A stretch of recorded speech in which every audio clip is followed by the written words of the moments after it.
₹22 का ये शेयर अब 2300 के पार पहुंच चुका है। आइए आपको बताते हैं कि 14 साल में कैसे इसने अपने निवेशकों को करोड़पति बनाया है। स्टील पाइप्स एंड ट्यूब्स बनाने वाली दिग्गज company Ratnamani metals and tubes के शेयरों में 21 जून को हल्की तेजी रही। हालांकि लॉन्ग टर्म में तो इसने निवेशकों को करोड़पति बना दिया। 14 साल में इस कंपनी ने 10,513% रिटर्न दिया है।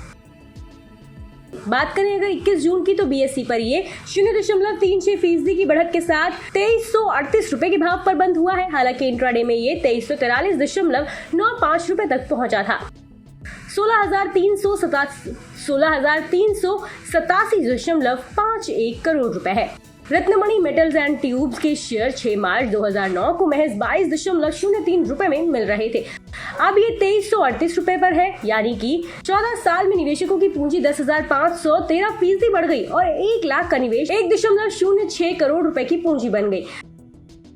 रत्नमणि मेटल्स एंड ट्यूब्स के शेयरों ने सिर्फ लॉन्ग टर्म ही नहीं बल्कि कम टाइम फ्रेम में भी अच्छा रिटर्न दिया है। इस साल ये करीब 17% और इस फाइनेंशियल ईयर में 18% मजबूत हुआ है। एक साल में शेयरों की चाल की बात करें तो 21 जून 2022 को ये 1513.39 पर था, जो इसका एक साल का निचला स्तर है। इसके बाद 8 महीने में ये 66% उछलकर ₹2,511 के रिकॉर्ड हाई पर पहुंच गया और इस रिकॉर्ड हाई से फिलहाल ये 7% डिस्काउंट पर है। ये company steel pipes and tubes बनाती है। इसका कारोबार 1983 में शुरू हुआ था। इसका कारोबार दुनिया भर में फैला हुआ है। मार्च 2023 में शेयर होल्डिंग पैटर्न के मुताबिक इसमें प्रमोटर्स की 60.06% हिस्सेदारी है।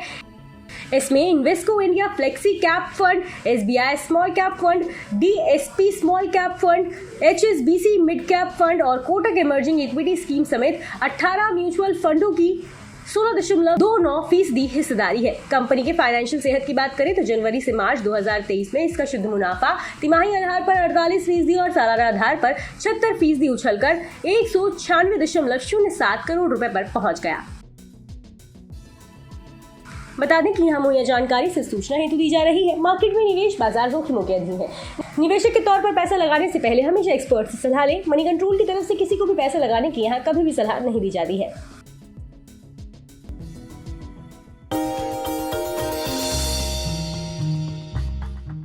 डू यू नो में आज हम बातचीत करने वाले हैं हर घर का चहेता ब्रिटानिया के बारे में। दरअसल ब्रिटानिया आपको आमतौर पे एक बिस्किट कंपनी लगती होगी, लेकिन ब्रिटानिया एक बिस्किट कंपनी ही नहीं है बल्कि कन्फेक्शनरी कारोबार में एक काफ़ी बड़ी फूड जाइंट के तौर पे आप इस कंपनी को देख सकते हैं।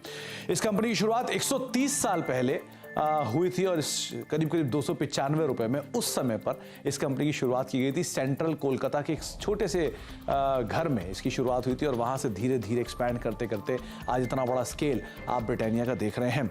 ब्रिटिश बिजनेसमैन ने एक स्मॉल हाउस में इस कंपनी की शुरुआत की थी, जिसको धीरे से या फिर बाद में विद टाइम एक्वायर किया गया था गुप्ता ब्रदर्स की तरफ से और इस कंपनी का नाम बन गया था VS ब्रदर्स।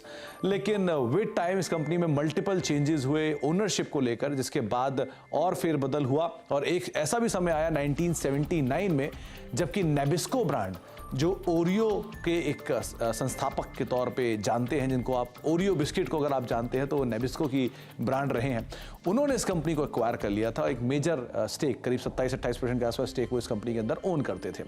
लेकिन जो एग्जिस्टिंग प्रमोटर है वाडिया ग्रुप ने, उन्होंने करीब 1990 में इस कंपनी को एक्वायर किया। तो आप अंदाजा लगा लिए करीब 3 दशक से ज्यादा का हिस्सा जो है वो एग्जिस्टिंग प्रमोटर्स के पास इस कंपनी का है।